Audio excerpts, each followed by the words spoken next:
Welcome to Pick Up and Deliver, the podcast where I pick up my audio recorder when I head out for a walk and deliver an episode to you while I stroll around.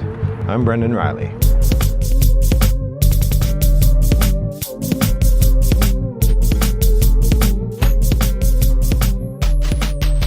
Well, good morning, listeners. It is another cloudy June morning, and I'm pleased. The weather has stayed relatively mild today, meaning it's another pleasant walk instead of one of those super humid ones. And I am enjoying my June. I hope you are as well.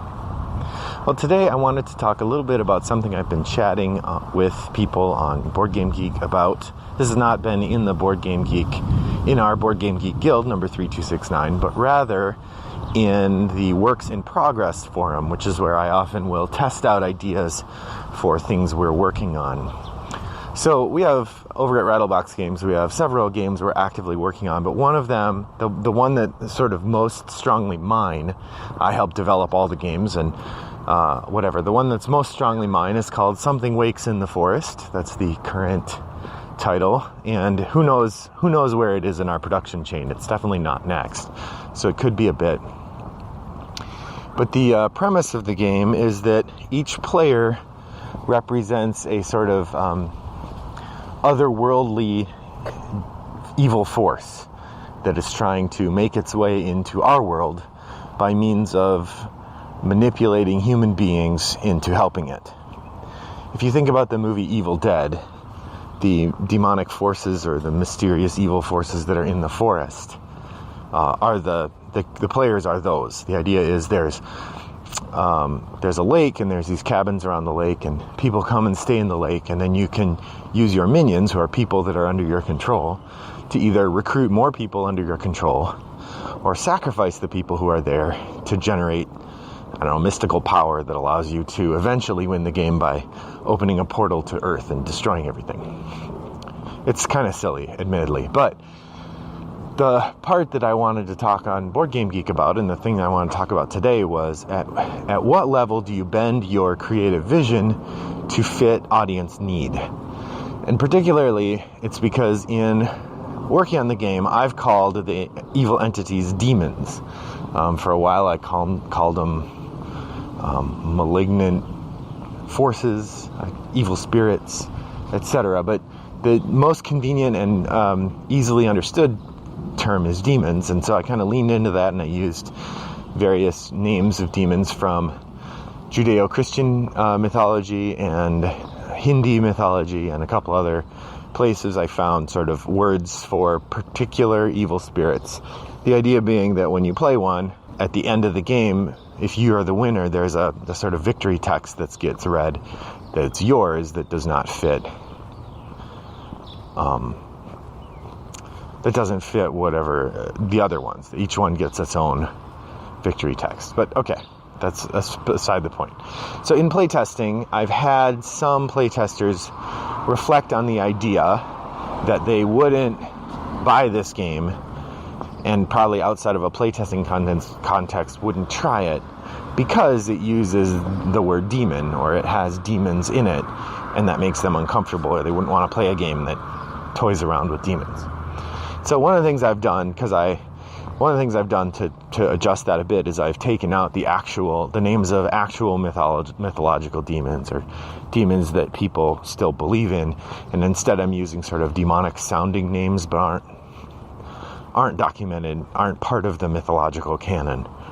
It's hard to explain without going too deep into it, but the way the demon names are generated involves two cards you put together, and so it's all sort of suffixes and prefixes, and you have the name. Anyway.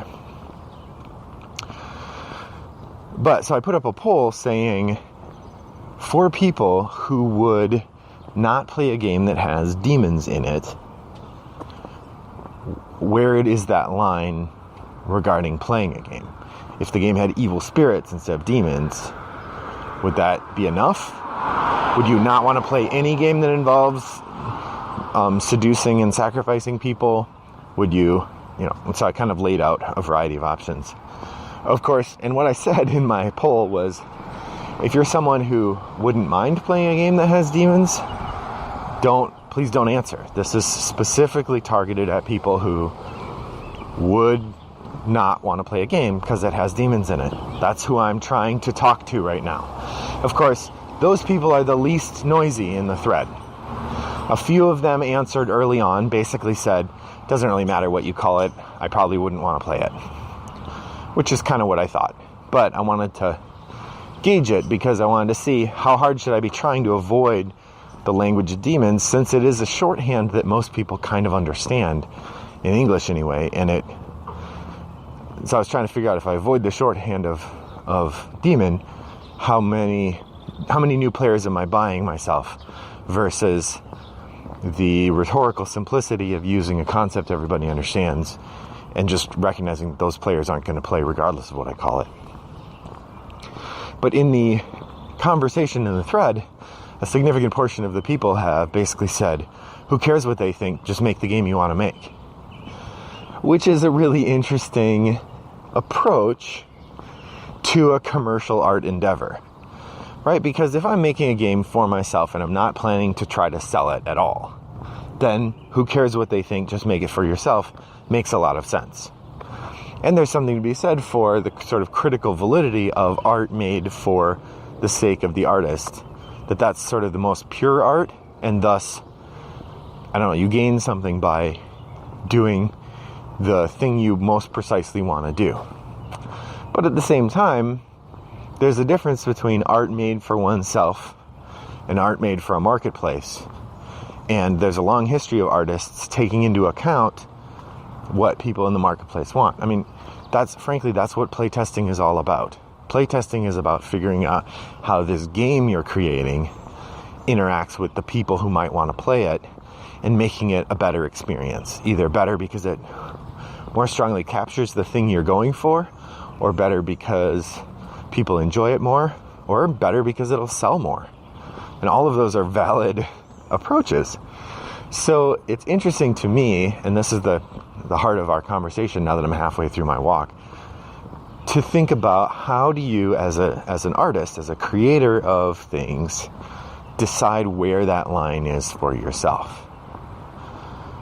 There's a couple factors. One is accessibility, right? When you're thinking about what your game includes, whether it's theme or mechanisms or art style or elaborateness of the rules, deciding on that level decides on how many people can or will access your game. If you make a game that takes 8 hours to play, you are limiting the number of people who will play it. If you make a game that takes 10 minutes to play, you're also limiting the number of people who will play it, but the number of people who will try it is much higher than the number of people who would try the 8-hour game. So game length is one of the things that takes audience into account, right? Art is another. You could certainly make a game that has the art you love, and there will sometimes be a synergy with the audience that allows you to make the game with the art you love and find an audience that wants to buy it. But there's also times where being thoughtful in the choices you make about the art might give you a bigger audience, access to audience. And when you're making something that's meant to be a consumed and shared experience, to suggest that moderating your choices with audience in mind is somehow undermining your stake, undermining your shape as a writer, as a creator, I think that's irresponsible, or at least misunderstands the nature of creating art. There are most commercial art, and that's just from film to television to games to architecture. It has to take into account audience, because the person making it wants to make another piece of art. Right? Certainly there are some artists who ignore the idea of audience at all. They just make the game they want to make, and if they find an audience, that's great. And again, to return to the refrain that runs throughout this podcast, we're in the digital age in which the audience you find can be much more niche. And it could allow you to, like the P500 system, for instance, which I believe is a system where someone puts a game idea up and they publish it once 500 people have pre-ordered. But there's no timer on it like Kickstarter. It's just there on the website. And once 500 people pre-order, then they print the game. And then I think they print it again when another 500 pre-order. Like, it's never in retail. Which for a boutique publisher, that's a great plan.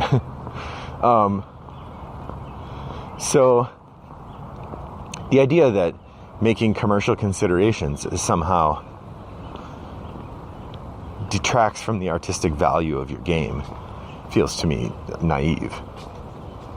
But at the same time, one doesn't want to be a craven marketer, in part because a game that feels like it's just aimed at capturing the dollar of the unwary or capturing the easy dollar, that's where we get junky license games, right? That's where we get a game that's meant to capture our attention for a moment until we buy it, and then you might as well throw it away. And of course, no one wants to make that game, especially not somebody from a boutique publisher where we're doing this for the love of the hobby more than for the big financial payout. But it's interesting to me the way that people invest motive or invest idea in what other people are doing with their art, right? So I create a poll in which I say, I've had some feedback that people don't like this idea of demons, and there are some people who wouldn't play the game if it's built that way. And then there are people who basically say, well, screw them, you should make it the way you want. And again, that I think when the artist chooses to modulate their vision to open it up to as wide an audience as possible, right? That opening up is part of the vision the artist is pursuing. This is not to say that an artist shouldn't pursue the vision they want if they feel strongly about it, right? Like, I wouldn't want to, one person suggested retheming the game would solve that problem. In fact, their suggestion was the theme of colonialism, in the idea that the evil spirits would be colonialists, and the seducing and sacrificing of the people would sort of translate into the same thing. And actually, it's a really good analogy, and I think it's interesting, but God, I wouldn't want to make that game. That sounds horrible. Because while the sort of fantasy of demonic creatures manipulating people and doing all this is funny to me, making a game in which you do that in a historical context, or even in the parallel to a historical context, feels not fun to me. And in that regard, I can see why people who believe in demons wouldn't want to play my game. That they think demons are real and they actually do seduce people and manipulate the world. And so why would you want to play a game in which you pretend to do that? So I guess the long and short of this podcast, which has been a little meandering in topic, that's what I get for not making detailed notes, is to ask, where do you see, when you play a game, where do you see unwavering or very strong adherence to artistic vision?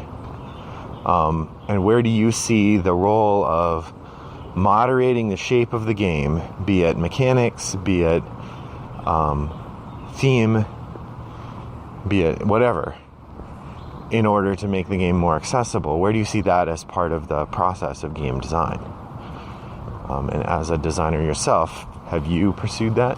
So, after having looked at the results of the poll and thought about this for a few days and now talked it over with you, dear listeners, I think I'm probably going to stick with the demonic theme. I like the idea of not using demons actually mentioned in the Bible or other bits of Apocrypha. But I do think that the shorthand is useful and makes it easier to recognize the genre that you're playing in, which makes for a much more interesting game than if it were themeless and just built around, I don't know what. Because the mechanisms are tied into the theme pretty closely, and so I would have to reframe a lot of what's happening if I were to try to retheme the game. And I like the theme. Like, I came up with the game because I like the theme of the cabin in the woods and being the evil spirits and so on. So I will continue to work on that soon. In the next few months, we have some significant things in order for Rattlebox Games, and I'm looking forward to continuing to work on those. So thanks for joining me. If you have comments or questions, pop over to Guild3269 and let me know what you think about the episode.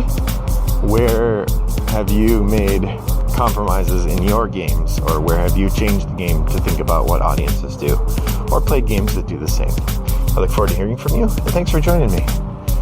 I hope that your next walk is as pleasant as mine was. All right, bye-bye.